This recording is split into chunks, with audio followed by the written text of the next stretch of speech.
Good morning and welcome to the Morning Scoop for Tuesday, December 8th. This is your daily Buckeye fix. I'm Tom Orr. The game against Michigan is in 4 days, and it is looking a little more likely than it did a day ago that the game will actually be played this weekend. Nevada Buck shared some encouraging news on the Ask the Insiders board at BuckeyeScoop.com on Monday on both test results at Ohio State as well as the state of things within the Michigan program.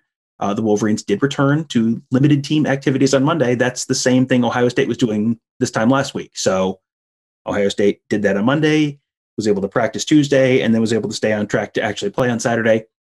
Today will be a very big day to see if Michigan can follow that kind of same path. But if they can, a game that looked like it might be as good as dead early Monday morning has now been upgraded to alive, which is a positive. This is the second week in a row that the Buckeyes and their fans are sweating out a week of COVID tests and practice reports, though. Last week it all worked out as they took a kind of patchwork offensive line up to East Lansing and absolutely thumped Michigan State. Buckeye Scoop's X's and O's guru Ross Fulton is my guest this morning. Ross, as I was watching that game on Saturday, I was amazed at how, outside of the bad snaps, you really would not have known that 4 of the 5 linemen were in different spots in the week before. Yeah, I mean, so I think that they all deserve credit for playing well. I think that Kevin Wilson and the Ohio State staff also had a plan in place with that in mind. And so I think that they changed a little bit of what they would normally do to protect those guys somewhat. Well, yeah, and all 3 of those new starters, DeJuan Jones, Matthew Jones, and Max Ray, did grade out as champions. I mean, that was like a real feel-good story that, as much as Ohio State players like, these scrappy 4-star top 100 underdogs coming off the bench to save the day. Not exactly a Disney movie, but, still pretty good and heartwarming as far as the things go this year. But you sort of touch on it. How did the Buckeyes scheme around those personnel changes to, at least set them up for success?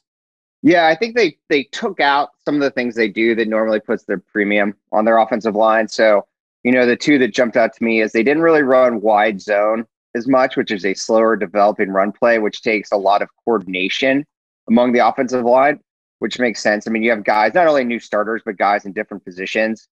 And then they didn't do as much of the, get under center, hard play action, throw, deep down the field type passes that they normally do. I mean, they threw the one to Olave. They did a little bit, but not nearly as much as they normally do. So again, minimizing the time that they have to protect. Instead, they got Justin Fields out of the pocket a bunch. You saw him doing a bunch of rollouts, a bunch of like waggles, and throwing on soft corners to the outside. So there weren't as many longer developing routes. They basically ran a lot of quick hitters. You saw more run pass options than I think I've ever seen Ohio State use before. A lot of slants. As I discussed in my article, the one problem that Ohio State has with RPOs is that Justin Fields I don't think he's ever seen an RPO call that he doesn't pull and throw the pass. I'm sure there is one, but he definitely likes to take advantage of that. But they showed some new stuff there with running, sort of slants tied with run plays. And then, as I said, they kept it pretty simple running basically inside zone and duo, straight ahead to try to minimize what they were asking of their offensive line. Yeah, one thing that was strange to me on Saturday, and this is something you pointed out in the article, you just talked about a little bit, but they did a lot of vertical running instead of trying to, get wide, get to the edge, which to me says, okay, straight ahead running between the tackles. Okay, this is going to be a Master Teague game. And then this turned into the Trey Sermon game. So, and Teague never really got it going on Saturday. And then Sermon had his best game of the season. So what was it that turned it into the Trey Sermon show when it seems like it maybe should have been the Master Teague show? Yeah, so everyone has different running styles and strengths. And Master Teague really, for as much as he is a downhill runner, he really is probably at his best on wide zone, which is sort of a misnomer. I mean, obviously the play sounds like you're going to the outside, but really what you're trying to do is get the defense to start moving horizontally and then cut it upfield.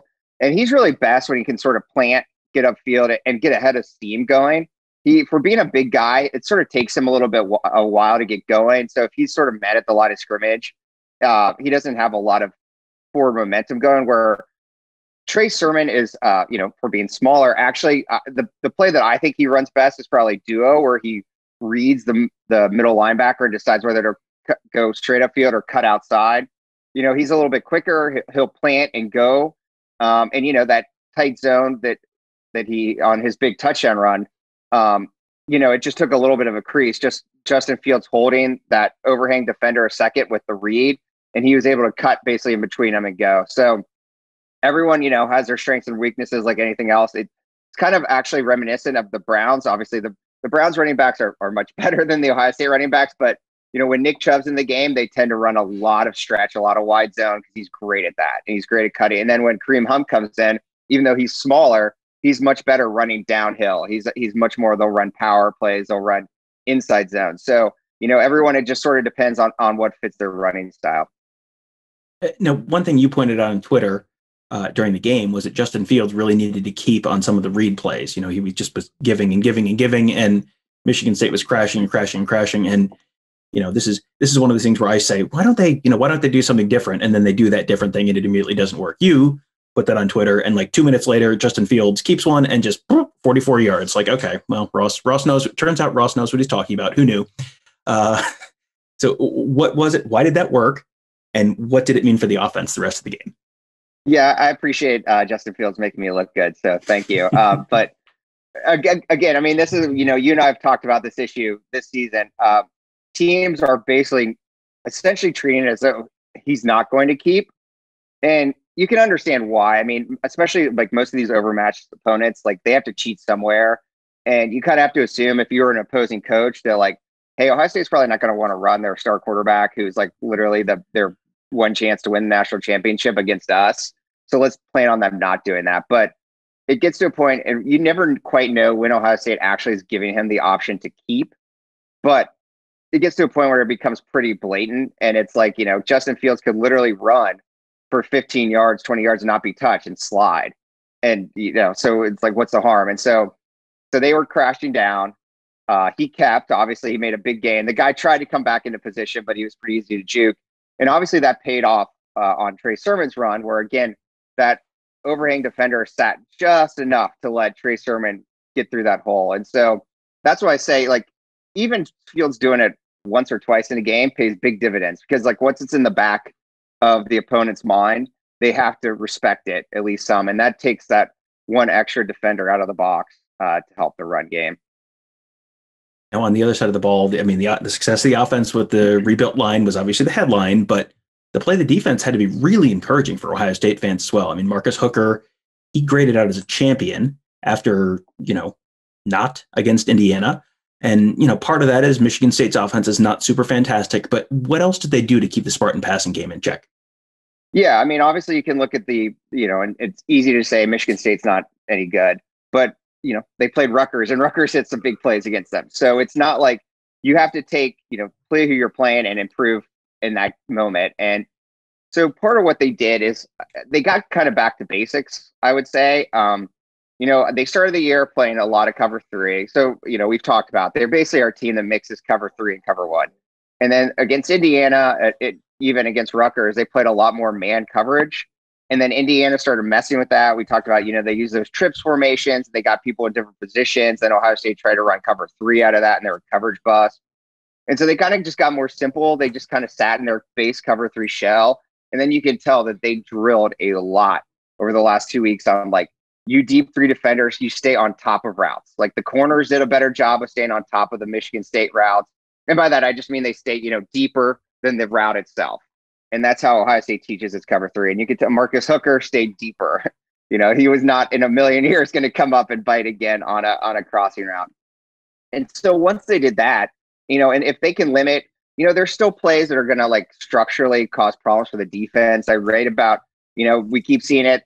Teams will run that backside slant off an RPO, and it's really hard for them in cover three to defend it. Because again, the corner's trying to stay on top of the receiver, the weak side hook curl defender, which is, basically the inside linebacker. He comes down on the run action, and there's a pretty easy throwing lane there. But, those tend to be the plays that are going to kill you. If a team can run that 20 times and complete it each time, you tip their hat. Obviously, Michigan State did it one too many times and threw a bad pass, and Sean Wade intercepted it. And that's kind of the concept when Ryan Day was talking about, we want to force teams to drive the field.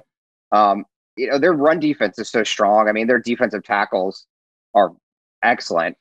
And so as long as they can limit the big passing plays, it's going to be harder for teams because they're going to struggle to run the football against them. Now, looking ahead, I mean, assuming the Michigan game gets played on Saturday, there's a chance that the Wolverines could be starting a true freshman quarterback who has not thrown a pass in his career. That's Dan Villari. He was a two-star recruit out of New York in the class of 2020, kind of a last-minute fill-in in their class when the quarterback they originally had committed had a heart issue and had to medically retire. If it's not Villari, it could be linebacker Michael Barrett, who was a standout quarterback when he played in high school, but that's kind of the equivalent of starting Darren Lee for Ohio State if in 2014. Like, that's probably not what you want to do. So you have to figure they'll run a bunch of Hassan Haskins Wildcat stuff as well. But if you were Kerry Combs going into this game, what's the game plan? Are you just going to try and confuse Villari, assuming it's him or Barrett? Just throw a ton of pressure at him, back off, play coverage, and try and force them to just move the ball down the field methodically. Like, what's the game plan with the as weird an offense as you could be facing this weekend? Yeah, I mean, and I'm not sure it's going to be, frankly, too much different for Michigan than basically what they were facing against Penn State, where both McNamara and Milton were hurt, and Penn State just kind of kept crowding the line of scrimmage more and more and more. Michigan actually under Harbaugh has had pretty good game plans for Ohio State. They do, frankly, offensively have done a pretty good job of scouting the Ohio State defense and moving the football. It's been the Michigan defense that's just Ohio State's blitzed them, and so the games have been fairly high scoring the last few years. It just Ohio State scored a lot more, and so I from the Kerry Combs perspective, I would frankly. It's weird to say it about playing Michigan, but I would treat this as like, we want to practice our defense, and like, we don't, we're building ourselves forward. Like, we're still sort of learning, they just haven't played a lot of games. And so I wouldn't change too much of what I was doing from what they did against Michigan State. I'd continue to try to keep everything in front, force Michigan to move the ball down the field, continue to play cover 3, mix in things on third down. I talked about in my article, they mixed in, some cover 2, some cover 3 buzz, just little differences to keep the quarterbacks off balance. I would just try to sort of keep making progress as a defense, because I don't think they're quite in a position yet where they can really just like throw a wholesale change in for one game. And, obviously there are a lot of questions about who will and won't be playing this weekend for the Wolverines, but what about Michigan? I mean, just with their current roster, what about Michigan presents the biggest threat to Ohio State on Saturday? You paused too long. Question, Tom. So, I mean, Michigan, they still have some players, right? I mean, Hassan Haskins is good as a good player. It's baffling to me why he was barely playing for stretches of the season. I mean, they've used him more, and he's pretty good. I'm with you. I would expect some of the Wildcat stuff. I think that obviously, Dax Hill is a good player. I mean, they have some talent. I would expect from their perspective a lot of RPOs against Ohio State, like we just talked about. I would expect a lot of screens. I mean, this is literally, if you're Michigan, this is sort of the open up the kitchen sink and let's throw double reverses and see what happens. It's frankly kind of like maybe the Rutgers game plan against Ohio State. So that's kind of strangely the position Michigan is in as a program right now. But, as I said, I do think Harbaugh has done a pretty good job, and Harbaugh staff, of coming up with game plans against Ohio State. Obviously they're less talented now. But I think that they've been able to take advantage of some of that stuff with sort of screens and throwbacks in the backfield. And so I would look for plays like that. Yeah, I said we just finished recording an episode of Buckeye Weekly with Tony Gerdeman right before I did this. We started this show, and I said to him, I think this feels like a week where Hassan Haskins comes in and there's like a wildcat drive and they do something different, and then like, oh, maybe they score a touchdown there. And, maybe they hit a big play somewhere else. And it's like, okay, after those 10, 14 points, like, and then what? And I think that's a tricky part for Harbaugh, because you can scheme as much as you want, but if you've got a 2-star true freshman quarterback, that's not something that's super easy to scheme around. I mean, again, the problem for Michigan, even probably more so, is their defense against Ohio State, honestly, because I mean, literally the trajectory of Don Brown's career was like on the up, and then 2018 happened against Ohio State. And it's been kind of a mess ever since. Like they still, try to play man coverage, but they don't have the corners to defend. I can still see those mesh crossing routes open all day against them. And so now they've tried to play more zone this year, but then their defenders aren't very good at playing zone, and they obviously haven't been, gotten the reps in practice and preparing for it, because he still likes to be a man team. And so I just don't know how they're going to match up in the back seven against Ohio State wide receivers. This is going to be a real interesting week. I feel like we say that every week, but man, this is going to be a really interesting week, because you have the drama of, will the game actually happen? We're getting new information on that every day at this point, it seems like. And then you have the drama of who will and won't play for Michigan if the game does happen. And then how is that all going to play out? I mean, this is the game that defines every Ohio State season. So there is a whole lot to talk about, a whole lot to think about this week. Ross, thank you for joining me. And if you are interested in kind of knowing what's going to happen on Saturday and what's happening within the Ohio State program, make sure this is the week you join BuckeyeScoop.com. Nevada Buck, as I said off the top of the show, had a really encouraging, I think, report on Monday. He churned out something new every day last week. He has been really working those insiders overtime, and I'm sure is going to be doing that again this week as well. If you want to be the first person to know what's going on, make sure this is the week you join BuckeyeScoop.com. Also, make sure you check out all of our great podcasts on Apple Podcasts, Google Podcasts, SoundCloud, Spotify. Just search Buckeye Scoop to find all of those. Tony Gerderman and I are doing our daily Buckeye Weekly shows this week. We do that every year for the Michigan game. Recorded another long one on Monday night, looking at some kind of proposed over-under numbers. He threw some together for me, and we also got some from the listeners on how many yards rushing are we really talking about? How many yards rushing is Hassan Haskins going to have? How many, will Chris Olave and Garrett Wilson be over 120 yards receiving? All that kind of stuff. And it hopefully will be an interesting listen for you, kind of give you a sense for what we're sort of expecting this weekend against Michigan. So hope that's a fun listen for you. And we'll have a whole nother one coming up later tonight. And then we'll have a whole nother episode of the Morning Scoop coming for you tomorrow. So thank you guys for joining us. Have a great day. We will talk to you then.